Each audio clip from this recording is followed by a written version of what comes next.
All right, man. Welcome to Crow 777 Radio. This is a bumper for episode, let me see here, 537. Jason Lindgren is with me, and Gabrielle Brick joins us for the first time. And she brings an interesting conversation. We talk about a lot of natural things. One interesting thing we address is neem. I recently heard a big guru tell everyone to take neem. And when Gabrielle came on, she informed me that it's a birth control for women, and if men take it all the time, they could become sterile.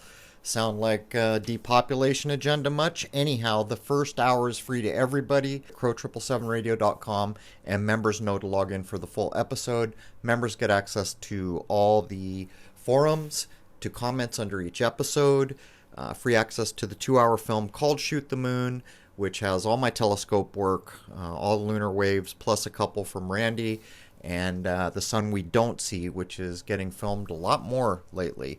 With that, I'd like to wish you all a happy, healthy, and higher-minded new era. Cheers.